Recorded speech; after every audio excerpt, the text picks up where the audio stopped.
Amy Williams stood in front of the full-length mirror in the church basement, staring at herself in the white dress that had cost more than most people's cars. The fabric felt heavy against her skin like chains disguised as silk. Her mother bustled around behind her, fixing invisible wrinkles and muttering about the flowers being delivered late. "You look perfect, sweetheart," her mother said, stepping back to admire her work. "Just like a princess." But Amy didn't feel like a princess. She felt like she was drowning in tulle and lace, suffocating under layers of everyone else's expectations. The church bells chimed overhead, and she could hear the organ music starting upstairs. 200 guests were waiting for her to walk down that aisle and promise to love, honor, and cherish a man she barely knew anymore. Michael was a good man, everyone said so. He had a steady job at the bank, drove a sensible car, and had already picked out the house where they would live after the honeymoon. He was everything a woman was supposed to want. The problem was, Amy had no idea what she wanted anymore. Somewhere along the way, between engagement parties and dress fittings and cake tastings, she had lost herself completely. "It's time," her father announced, appearing in the doorway in his rented tuxedo. He looked proud and nervous, the way fathers are supposed to look on their daughter's wedding day. "Ready, princess?" Amy nodded because she didn't trust her voice. She took his arm and let him lead her up the stairs toward the sanctuary, where the wedding march was beginning to play. The doors opened, and she saw the sea of faces turning toward her, all smiling and expectant. Michael stood at the altar in his black tuxedo, looking confident and happy. He winked at her, and she tried to smile back, but as she took her first step down the aisle, something inside her snapped. The faces of the guests blurred together, the music became too loud, and the walls of the church seemed to press in on her from all sides. She couldn't breathe, she couldn't think. All she knew was that she had to get out of there. Without a word, she dropped her bouquet and ran. She heard her mother gasp behind her, heard Michael call her name, but she didn't stop. She pushed through the crowd of shocked guests and burst through the side door of the church into the parking lot. Her wedding dress caught on the door handle, and she heard fabric tear, but she didn't care. Her car was parked right where she had left it that morning, decorated with white ribbons and tin cans that her college friends had tied to the bumper. She fumbled with the keys, her hands shaking so badly she could barely get them in the ignition. Behind her, she could hear people calling her name, but she didn't turn around. She started the car and drove away from the church, away from the wedding, away from the life that everyone had planned for her. At first, she drove with no destination in mind. She just needed to move, to put distance between herself and the chaos she had left behind. The wedding dress billowed around her in the driver's seat, making it hard to reach the pedals, but she managed. She drove through town, past the neighborhoods where she had grown up, past the college where she had met Michael, past all the familiar landmarks of her old life. Somewhere outside the city limits, she found herself on a highway she had never traveled before. The road stretched endlessly ahead of her, cutting through fields of wheat and corn that swayed in the afternoon breeze. For the first time in months, she felt like she could breathe again. She rolled down the windows and let the wind whip through her carefully styled hair, destroying hours of work by the hairdresser. She drove for what felt like hours, though it might have been minutes. Time had become meaningless. The sun was getting lower in the sky, casting long shadows across the road. She passed through small towns with names she didn't recognize, past farms and ranches where cattle grazed peacefully in the fields. This was a different world from the one she knew, a simpler world where people worked with their hands and lived close to the land. That's when the car started, making strange noises. At first it was just a small rattle, but it quickly grew louder and more insistent. Steam began rising from under the hood, and the temperature gauge swung into the red zone. Amy pulled over to the side of the road and turned off the engine, but it was too late. The car was dead. She sat there for a moment, still wearing her wedding dress, stranded on a dusty road in the middle of nowhere. She should have felt panicked, but instead she felt strangely calm. She had run away from everything she knew, and now she was truly alone. There was something liberating about that, even if it was also terrifying.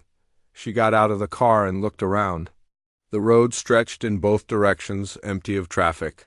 In the distance, she could see an old windmill turning slowly in the breeze. It looked like something from a postcard, standing tall against the endless sky. Without really thinking about it, she started walking toward it. The wedding dress was not designed for walking on dirt roads. The delicate heels of her shoes kept sinking into the soft earth, and the long train dragged behind her, picking up dust and burrs. But she kept walking, drawn by something she couldn't name.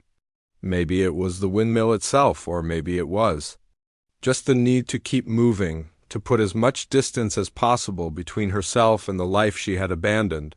The sun was setting now, painting the sky in shades of orange and pink. It was beautiful in a way that made her chest ache. When was the last time she had really looked at a sunset?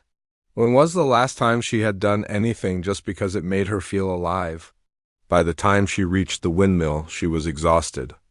The combination of stress, physical exertion, and the emotional toll of the day had drained her completely.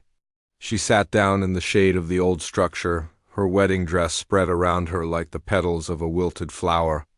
The windmill creaked softly overhead, and she could hear the distant lowing of cattle somewhere in the gathering dusk. She closed her eyes and let herself rest, just for a moment, but her body had other ideas. The adrenaline that had carried her this far was finally wearing off, and exhaustion crashed over her like a wave. She tried to stand, but her legs wouldn't support her. The world tilted sideways and everything went black as she collapsed beneath the windmill, her white dress a stark contrast against the red earth of Texas. Jake Carter had been working the ranch since before dawn, the way he did every day. The sun was climbing higher now, and he needed to check the water levels at the old windmill on the far pasture. His horse, Thunder, picked his way carefully across the uneven ground, both of them comfortable with the routine they had followed for years. Jake had inherited the ranch from his grandfather, along with all the responsibilities that came with it. It wasn't an easy life, but it was the only one he had ever wanted. The land stretched as far as the eye could see, rolling hills covered in grass that fed his cattle and horses. Most days he loved the solitude, the honest work, the feeling of being connected to something bigger than himself, but today felt different somehow. Maybe it was the weather, or maybe it was just one of those days when the loneliness hit him harder than usual. He had been alone for 3 years now, ever since his wife Claire died in that terrible car accident. The doctor said she didn't suffer, but Jake still woke up some nights wondering if he could have done something different, if he could have saved her somehow. Thunder snorted and tossed his head, bringing Jake back to the present. They were getting close to the windmill now, and something was wrong. There was a splash of white against the red earth that didn't belong there. At first, Jake thought it might be a piece of plastic blown in by the wind, or maybe a dead calf, but as they got closer, he realized it was something else entirely. It was a woman lying unconscious in the shade of the windmill, wearing what looked like a wedding dress. Jake's heart started racing as he jumped down from his horse and ran toward her. He had seen plenty of injuries on the ranch over the years, but this was different. This was someone's daughter, someone's life, lying there in the dirt. He knelt beside her and checked for a pulse, relieved to find one beating steadily in her wrist. Her skin was hot and dry, and her lips were cracked from dehydration. She was breathing, but barely. Jake looked around for any sign of how she had gotten there, but all he could see was the empty road in the distance, and his own cattle grazing peacefully in the far field. "Ma'am," he said softly, touching her shoulder. "Ma'am, can you hear me?" She didn't respond, but her eyelids fluttered slightly. Jake made a quick decision. He couldn't leave her here, and he couldn't wait for help to arrive. The nearest hospital was 2 hours away, and she needed water and shelter now. He would have to get her back to the ranch house, where his grandmother Rosa could help. Getting her onto Thunder's back was harder than he had expected. The wedding dress was heavy and awkward, and the woman was dead weight in his arms. But Jake was strong from years of ranch work, and he managed to lift her up and settle her in front of him on the saddle. He held her carefully as Thunder made his way back across the pasture. Taking each step slowly to avoid jarring her, the ranch house came into view after what felt like hours but was probably only 20 minutes. It was a simple 2-story building. with a wide porch and a red roof that had weathered many storms. Jake had grown up in this house, and it had always been a place of safety and comfort. Now it would be a refuge for this mysterious woman as well. "Rosa," he called out as thunder approached the porch. "Rosa, I need help." His grandmother appeared in the doorway, wiping her hands on her apron. Rosa Carter was 78 years old, but she still moved with the quick efficiency of someone half her age. She took one look at the unconscious woman in Jake's arms and immediately switched into caregiver mode. "Bring her inside," she said, holding the door open. "What happened to her?" "I don't know," Jake replied, carrying the woman into the house. "I found her collapsed under the windmill, wearing this wedding dress. She's dehydrated and unconscious." Rosa led him to the guest bedroom on the ground floor, a small but comfortable room with a window that looked out over the garden. Jake laid the woman gently on the bed, and Rosa immediately began checking her vital signs with the knowledge she had gained from years of caring for ranch hands and injured animals. "She's burning up," Rosa said, feeling the woman's forehead. "Go get some cool water and towels. And call Dr. Peterson. Tell him we need him out here right away." Jake did as he was told, grateful to have something to do with his hands. He had dealt with plenty of emergencies on the ranch, but this felt different. This woman had literally fallen into their lives, and he felt responsible for her somehow. Dr. Peterson arrived within an hour, his old truck kicking up dust as it came down the long driveway. He was a man in his 60s who had been taking care of the people in this rural community for most of his adult life. He examined the woman carefully, taking her pulse and temperature and checking her eyes. "She's severely dehydrated," he said finally, "but I don't think there's any permanent damage. We need to get fluids into her slowly, and she needs rest." "Do you have any idea who she is or how she got here?" Jake shook his head. "Nothing. Just found her under the windmill in that wedding dress. No car, no purse, nothing." The doctor nodded thoughtfully. "Well, she's stable for now. Keep her cool. Give her small sips of water when she wakes up, and call me if her condition changes. I'll check on her again tomorrow." After the doctor left, Jake found himself sitting in the chair beside the bed, watching the woman's face for any sign of consciousness. Rosa bustled in and out, bringing fresh water and checking on their unexpected guest, but Jake couldn't bring himself to leave. There was something about this woman that drew him in. Something beyond just his natural instinct to help someone in need. She was beautiful, even in her unconscious state. Her dark hair was tangled and dirty, and her wedding dress was torn and stained, but there was something peaceful about her face that made him want to protect her. Who was she? Where had she come from? And most importantly, what had driven her to collapse alone in the middle of nowhere, wearing a wedding dress? The first night was the worst. The woman tossed and turned, muttering words that Jake couldn't understand. Rosa said it was the fever talking, but Jake worried that she might be reliving whatever trauma had brought her to their ranch. He stayed by her bedside, dabbing her forehead with cool water and whispering reassuring words whenever she seemed distressed. By the second day, her fever had broken, but she still hadn't fully awakened. Jake found himself telling her stories about the ranch, about his grandfather, who had built this place with his own hands, about the horses and cattle that depended on him. He told her about the sunrise over the eastern pasture, about the way the wildflowers bloomed in spring, about the peaceful silence that came with living so far from the city. He also found himself talking about Claire, something he rarely did anymore. He told the unconscious woman about how they had met at a county fair, how she had laughed at his awkward attempts to impress her, how they had planned to fill this house with children and laughter. He talked about the accident, about the emptiness that had followed, about how he had thrown himself into ranch work to avoid dealing with the pain. "I don't know why I'm telling you all this," he said during one of these one-sided conversations. "You probably can't even hear me. But there's something about you that makes me want to talk. Maybe it's because you can't interrupt or give me advice I don't want to hear." Rosa watched all this with knowing eyes. She had been worried about her grandson for years, watching him retreat into himself after Claire's death. She had seen him go through the motions of living without really being alive.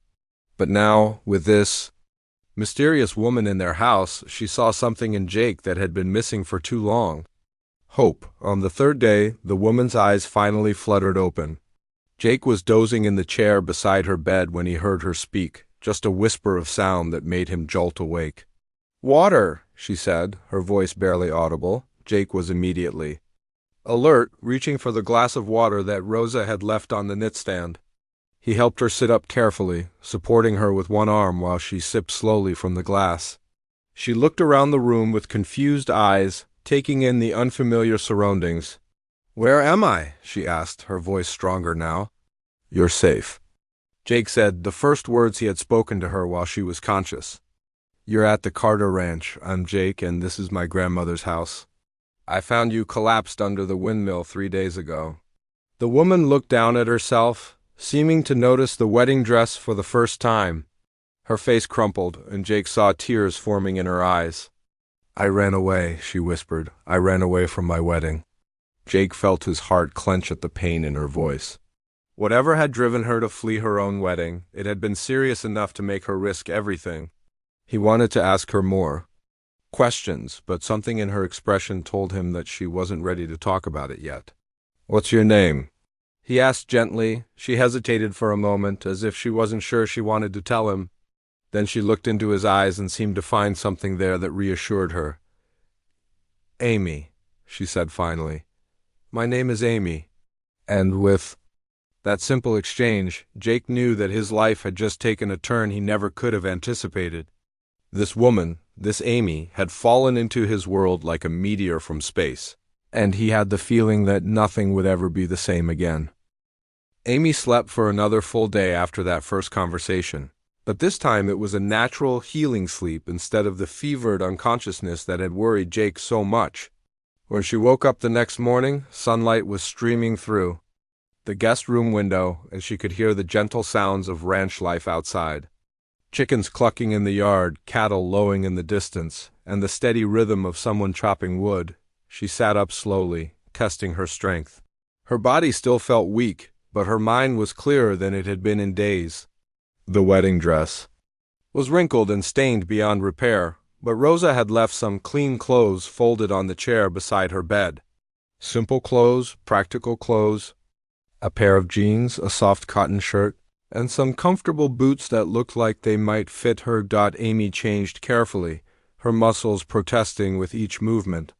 When she looked in the small mirror above the dresser, she barely recognized herself. Her hair was tangled and her face was pale, but there was something different in her eyes. Something that hadn't been there before she collapsed under the windmill. It took her a moment to realize what it was. Peace. She made her way slowly to the kitchen, following the smell of fresh coffee and bacon.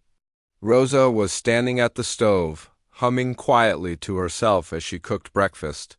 The older woman turned when she heard Amy's footsteps and smiled warmly. "Good morning, dear," Rosa said, her voice carrying the soft accent of someone who had lived in Texas her whole life. "You look much better today. How are you feeling?" "Better," Amy replied, though her voice was still a little hoarse. "Thank you for taking care of me. I don't know what would have happened if Jake hadn't found me." Rosa waved off her thanks with a gentle hand. "Nonsense. We couldn't leave you out there. Besides, it's been nice having another woman in the house. Gets lonely sometimes with just me and Jake?" Amy sat down at the kitchen table, which was old and worn but polished to a warm shine.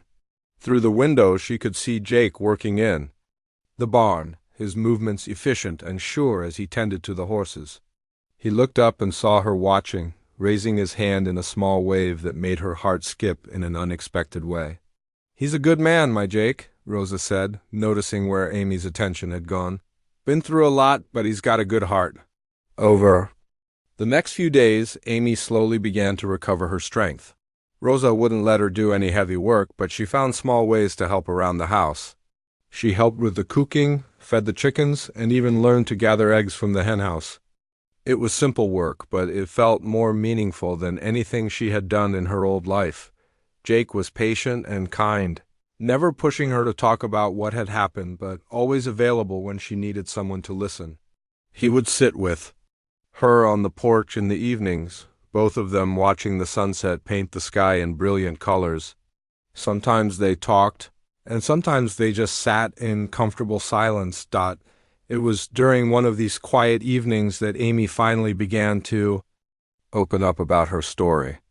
Jake had been telling her about the different types of wildflowers that grew on the ranch, pointing out the patches of bluebonnets and Indian paintbrush that dotted the landscape.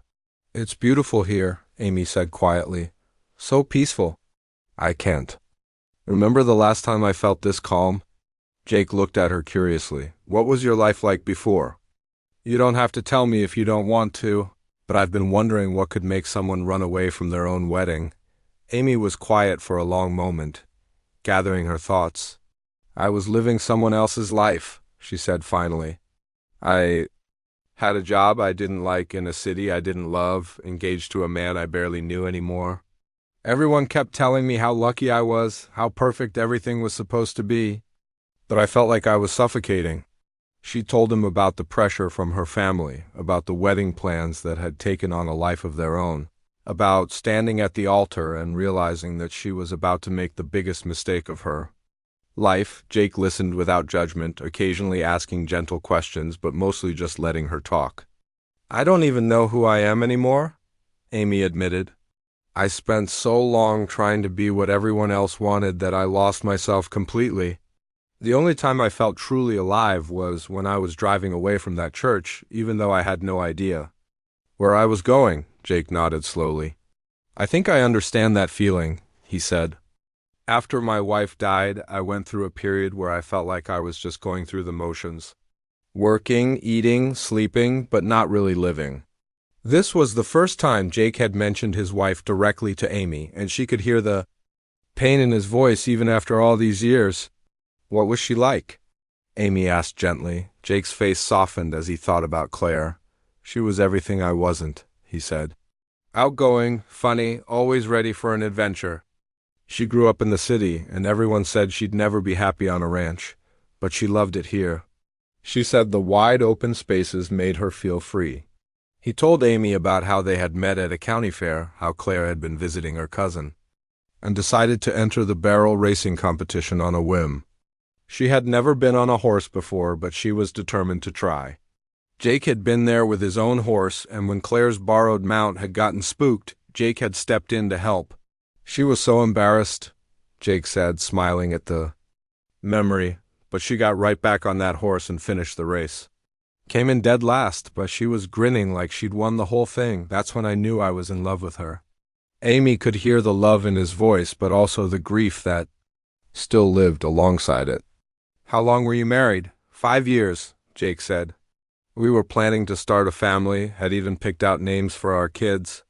Then one night she was driving home from town, and a drunk driver ran a red light. She was gone instantly." Amy reached out and touched his hand, a gesture that felt natural and right. "I'm so sorry," she said. "She sounds like she was an amazing woman." "She was," Jake agreed. "For the longest time, I thought I'd never get past losing her. I threw myself into ranch work, basically became a hermit. Rosa was worried I'd forgotten how to be around people." They sat in comfortable silence for a while, both lost in their own thoughts.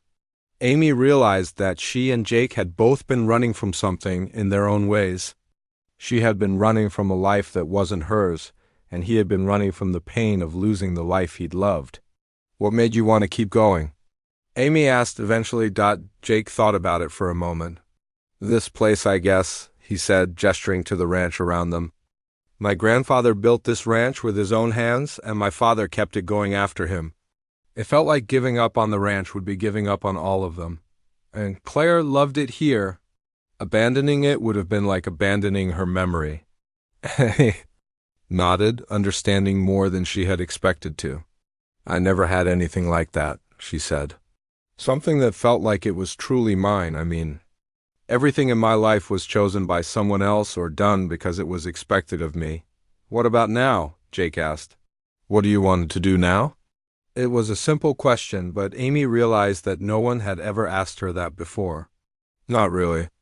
People had asked her what she wanted to study in college, what kind of job she wanted, what kind of wedding she wanted. But no one had ever asked her what she wanted to do with her life, what would make her happy. "I don't know," she said honestly. But for the first time in my life, I feel like I have the freedom to figure it out. Jake smiled at her, and Amy felt something warm and unfamiliar bloom in her chest. It wasn't the desperate infatuation she had felt with her ex-fiancé or the nervous excitement of a new relationship. It was something deeper and more solid, like the foundation of a house that would last for generations.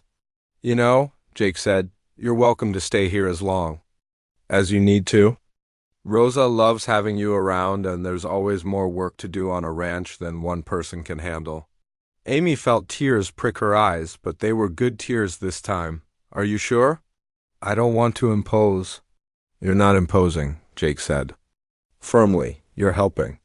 And to be honest, it's been nice having someone to talk to. I didn't realize how lonely I'd gotten until you showed up. As if summoned by their conversation, Rosa appeared on the porch with a tray of fresh-baked cookies and cold milk. You two look like you're having a serious conversation, she said, settling into her favorite rocking chair. Just talking about life, Jake said, accepting a cookie with a grateful smile. Good, Rosa said with satisfaction. Life's too short not to talk about it. Amy, dear, I hope you're planning to stay with us for a while. This old house needs some young energy in it. Amy looked at Jake, then at Rosa, then out at the rolling hills that stretched toward the horizon. For the first time in her life, she felt like she was exactly where she belonged. Amy had been at the ranch for 2 weeks when her old life finally caught up with her. She was in the garden with Rosa, learning to tend the tomato plants, when she heard the sound of cars coming down the long gravel driveway. Not one car, but several, the kind of convoy that meant serious business. Jake was fixing a fence post near the house when he saw the 3 black sedans kicking up dust clouds as they approached. His stomach tightened with an instinct he couldn't name. These weren't the kind of vehicles that belonged on a ranch. They were city cars, expensive and out of place against the backdrop of rolling hills and cattle. Amy, Rosa said quietly, straightening up from the tomato plants, I think your past has come looking for you. Amy felt her heart start racing as she watched the cars pull up to the house. She had known this moment would come eventually, but she had hoped for more time.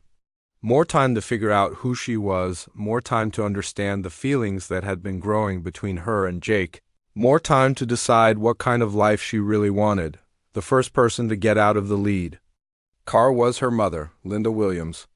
Even from a distance, Amy could see the tension in her shoulders, the way she held herself like she was preparing for battle. Her father, Robert, emerged from the passenger side, his face grave and disappointed. The second car disgorged her sister, Katie, and her brother-in-law, along with 2 of her closest friends from college. The third car held the person Amy had been dreading most, her ex-fiancé, David Mitchell. David looked exactly the same as he had 2 weeks ago, perfectly groomed and dressed in a business suit that probably cost more than most people made in a month, but there was something different in his eyes, something harder than she remembered. He had been embarrassed in front of everyone he knew, and Amy could see that he hadn't forgiven her for it. Jake walked over to where Amy stood frozen in the garden, his presence immediately comforting. You okay? He asked quietly. Amy shook her head, unable to speak. She wasn't okay. She felt like she was being pulled in 2 different directions, and she didn't know which way would lead to happiness and which would lead to misery. Amy, her mother called out, her voice carrying across the yard. Amy, thank God we found you. We've been so worried. The family group approached them, and Amy could see the way they looked at the ranch, at Jake, at her in her simple work clothes. It was the look of people who had stumbled into a foreign country and couldn't understand the language. Mom, Amy said, her voice barely above a whisper. How did you find me? It wasn't easy, her father said, his tone suggesting that he blamed her for making it difficult. We had to hire a private investigator. Do you have any idea how worried we've been? You just disappeared without a word. David stepped forward, and Amy instinctively moved closer to Jake. Amy, what is this? David asked, gesturing to the ranch around them. What are you doing here? Jake introduced himself politely, extending his hand to David and Amy's parents. I'm Jake Carter. This is my family's ranch. I found Amy collapsed from dehydration, and my grandmother and I have been taking care of her. David barely glanced at Jake's outstretched hand. I'm David Mitchell, Amy's fiancé. We need to talk to her privately. Ex-fiance, Amy corrected, finding her voice. We're not engaged anymore, David. I thought that was clear when I ran away from the wedding. The words hung in the air like a challenge. Amy's mother stepped forward, her face a mixture of concern and frustration. Sweetheart, you were just having pre-wedding nerves. That's completely normal. Everyone gets cold feet. This wasn't cold. Feet, Mom, Amy said, her voice growing stronger. This was me realizing that I was about to make the biggest mistake of my life. Her sister Katie, who had always been the peacemaker in the family, tried a different approach. Amy, we know you've been under a lot of stress. The wedding planning, the pressure, everything. But running away isn't the answer. You can't just disappear and expect everything to work out.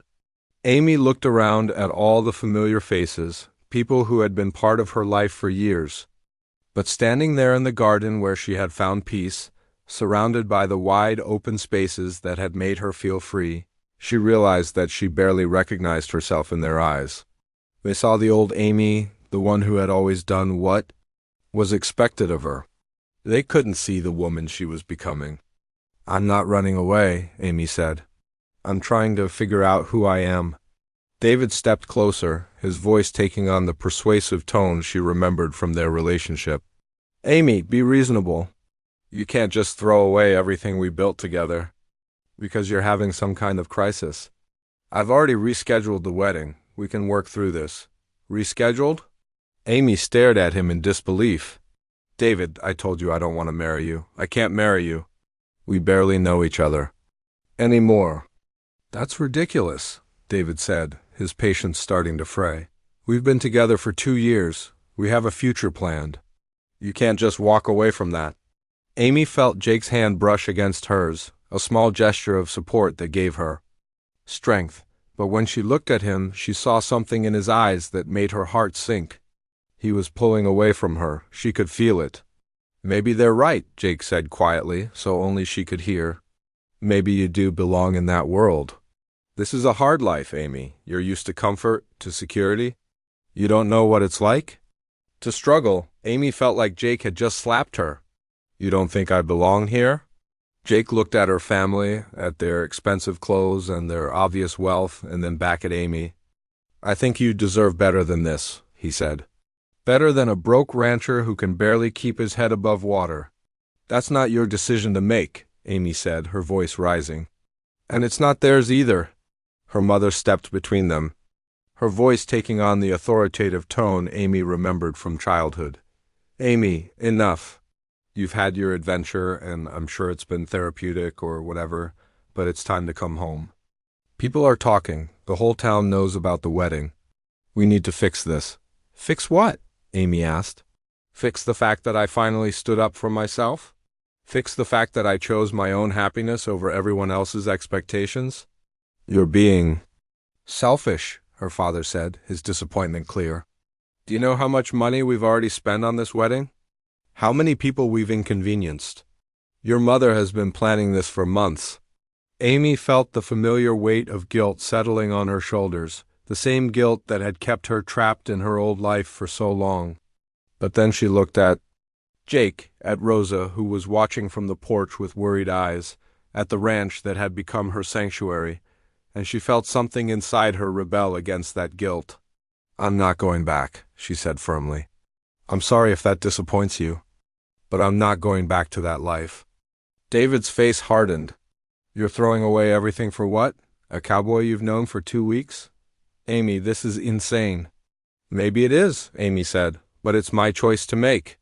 The argument continued for another hour with Amy's family and David, taking turns trying to convince her to come home. They offered compromises, threats, and emotional manipulation. But Amy stood firm, even as she felt the pressure building inside her chest. Finally, Jake spoke up. Maybe you should go with them, he said quietly. Just for a while, think about what you really want. Amy stared at him, feeling betrayed. Is that what you want? For me to leave? Jake looked away, unable to meet her eyes. I want you to be happy, and I'm not sure you can be happy here, not really. Not when you're giving up so much. In that moment, Amy realized that Jake was pushing her away because he was afraid. Afraid of being hurt again, afraid of losing someone else he cared about, but his fear was about to cost them both everything. Amy stood in the garden for a long moment after Jake's words, feeling like the ground had shifted beneath her feet. The man she had fallen in love with was pushing her away, and her family was pulling her back to a life she didn't want. She felt trapped between two worlds, neither of which seemed to want her as she truly was. Fine, she said finally, her voice hollow. I'll go back. But not because of the money or the embarrassment or any of that. I'll go back because I need to prove to myself that I made the right choice. Jake's face showed relief mixed with pain, but he nodded. I think that's best, he said. Though the words seemed to cost him something, Amy went inside to pack her few belongings, leaving the simple ranch clothes folded neatly on the bed. She put the wedding dress in a garbage bag, unable to look at it anymore. Rosa found her there, tears streaming down her face as she closed the small suitcase. You don't have to go, child, Rosa said gently, sitting on the edge of the bed. That boy of mine is just scared. He's been hurt before and he's afraid of being hurt again. I know, Amy whispered. But maybe he's right. Maybe I don't belong here.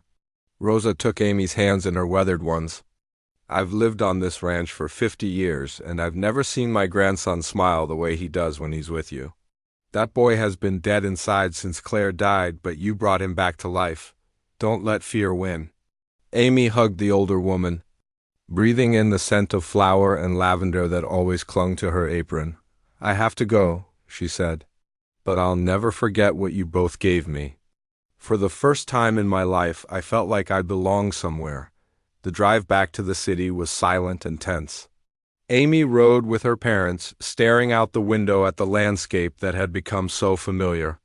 Every mile they drove felt like another chain wrapping around her chest. David followed in his own car, probably already planning their rescheduled wedding when they reached the city. Amy felt the familiar weight of expectations settle on her shoulders. The tall buildings seemed to press in on her, and the noise and crowds felt overwhelming after the peaceful silence of the ranch. Her parents took her back to her old apartment, which felt like a museum of someone else's life.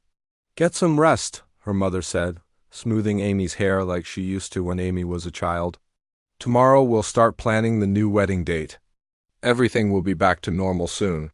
But Amy didn't want normal. She had tasted freedom, and going back to her old life felt like putting on clothes that no longer fit. She sat in her apartment that night, surrounded by all the things she had thought mattered, and felt emptier than she had ever felt before. The next few days passed in a blur of wedding planning and family expectations. Amy went through the motions, but her heart wasn't in it. She met with the florist, the caterer, the photographer. She tried on dresses and tasted cakes and nodded at all the right moments. But inside she was dying. David was different now, more controlling than she remembered. He had been embarrassed by her running away, and he was determined to make sure it didn't happen again. He wanted to know where she was going, who she was seeing, what she was thinking. He talked about their future like it was a business plan, full of goals and timelines and expectations. I think we should have the wedding sooner rather than later, he said over dinner one night. Before you have another episode. Episode? Amy stared at him across the table. Is that what you think this was? Some kind of mental breakdown? What else would you call it? David asked. Running away from your own wedding, disappearing for 2 weeks, living with strangers on some ranch in the middle of nowhere. That's not normal behavior, Amy. Amy felt something inside her snap. Maybe what's not normal is marrying someone just because it's expected.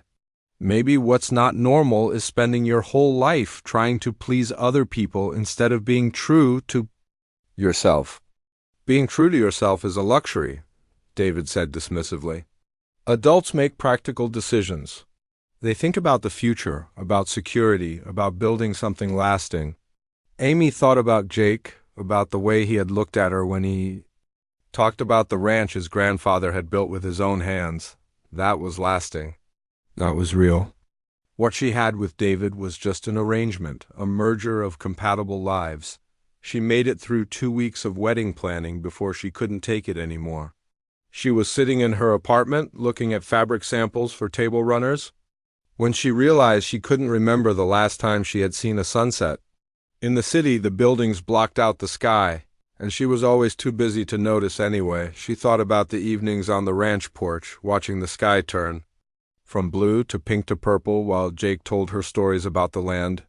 She thought about helping Rosa in the garden, about the simple satisfaction of gathering eggs from the henhouse, about the way the wind sounded through the grass. Most of all, she thought about Jake, about the way he had looked at her when she told him about her fears, about the gentle way he had cared for her when she was sick, about the quiet strength in his voice when he talked about the things he loved.